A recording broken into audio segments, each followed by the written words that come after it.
Now let us discuss sliding friction.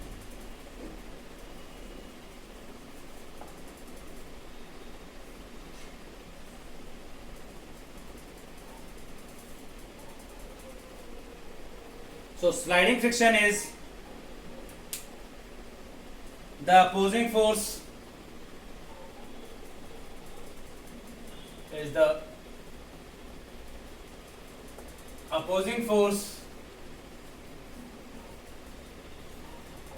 which comes into play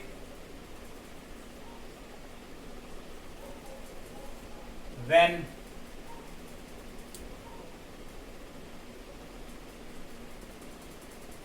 one body actually slides over other body. Just like an example which I have given, or you can take any book, try to slide over a table, it will be sliding friction. Then there is rolling friction.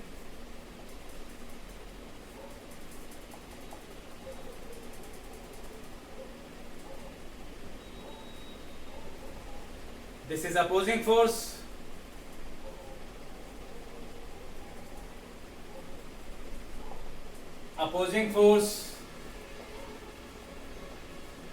Which comes into play when one body actually rose over another, but for that you must have a roller or ball bearing or a motor to help it rolling. I have told you already, I am again repeating it, rolling friction is always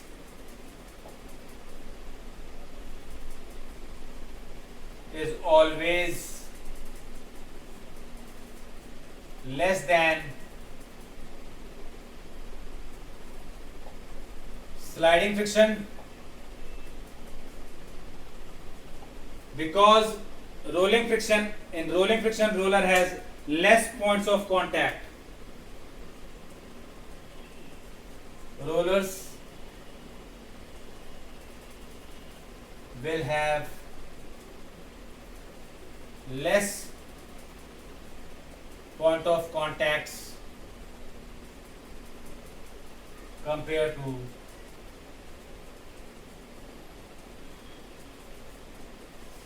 sliding objects.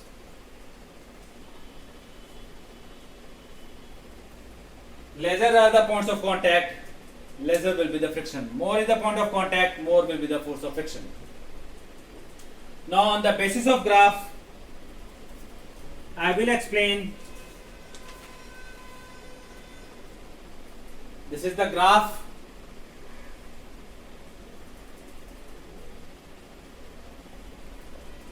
showing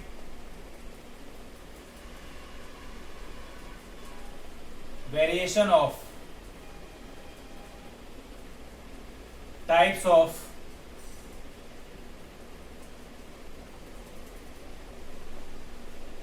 friction.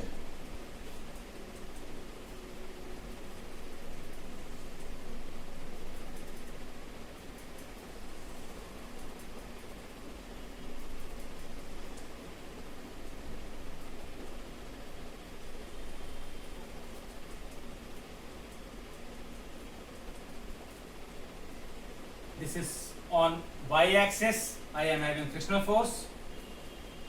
This is applied force along x-axis. Now, initially when you apply a force, the object will not move. Increase the force, applied force, again the object is not moving. What is that? When the object is not moving, the force of friction is known as static friction, and the applied force is balanced by the static friction. So initially what you will observe is that static friction is absorbing all the applied force, and there will be straight line. As you increase the applied force, force of friction will increase. But static friction has its limit. So at a particular point, static friction becomes maximum. This point is known as limiting friction. This is static, and this is maximum static friction, after which the force of friction decreases and it becomes constant and the object starts moving. This part is known as kinetic friction.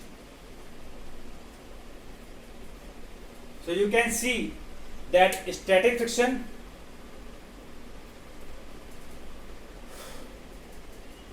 absorbs the applied force till it reaches its maximum limit.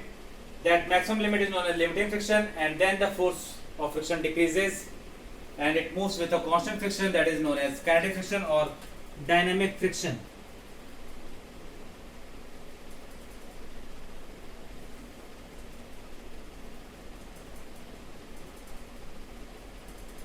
Now you can see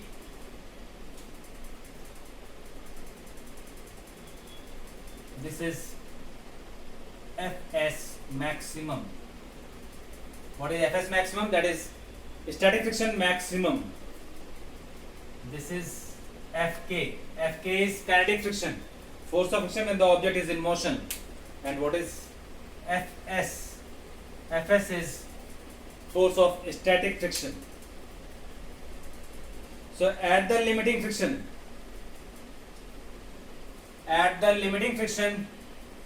Fs is less than or equals to Fs max. But Fk, force of kinetic friction, is always less than force of static friction max. This is the relation between static friction, limiting friction, kinetic friction and limiting friction. So this is the graph, very important graph. You must understand the three types of friction. This is a case where applied force is increasing and at the same time force of friction is increasing, object is unable to move, that is known as static friction. Then the surfaces experiences the maximum static friction and object just starts moving at limiting friction. This is the maximum static friction. And then there comes a kinetic friction, that is force of friction is reduced and object starts moving. When the object is in motion, the force of friction becomes constant and it is always less than the maximum static friction. One important point you all must know, and you all must be knowing, that friction is a necessary devil. Friction is a necessary devil. Why?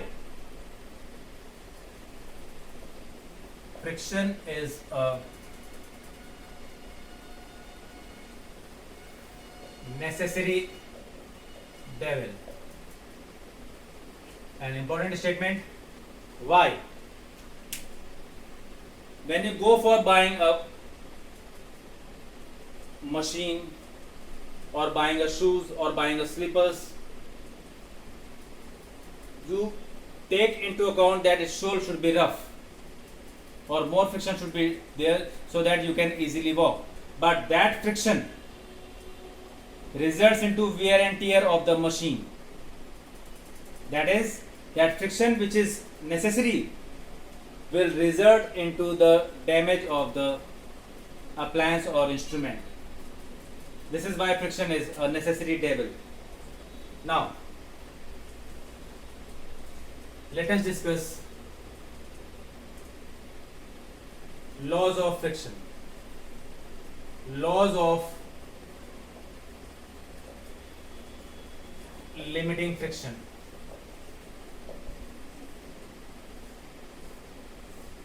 Laws of limiting friction. There are three laws of limiting friction. There are three laws. This is important. First law, the limiting friction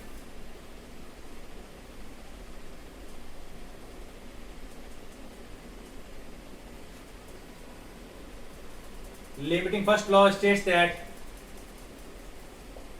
limiting friction depends on nature of surface in contact, nature of surfaces in contact. That means if the surface is rough, more friction will be there. If surface is smooth, less friction will be there.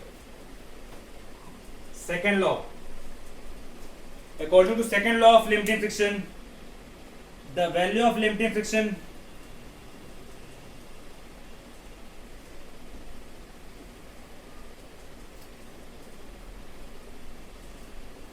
value of limiting friction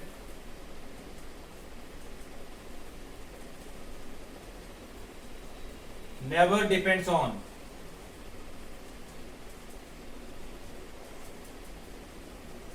area of contact, but it depends on what? It depends on points of contact. It depends on points of contact. It also says that force of friction, force of limiting friction, force of limiting friction is always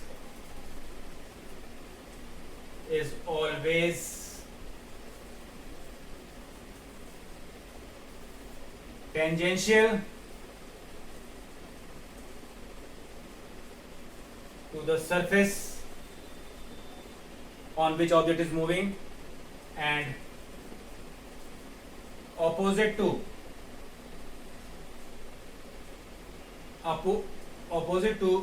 motion of the object. Motion of the object. So this is important. Force of limiting friction is always tangential to the surface and opposite to the motion of the object. Third law is very important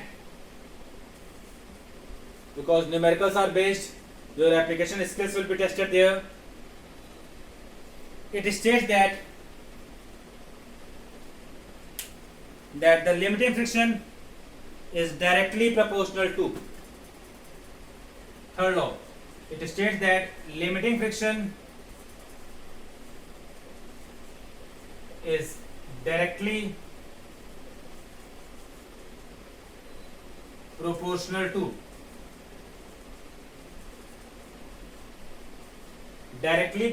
to normal reaction.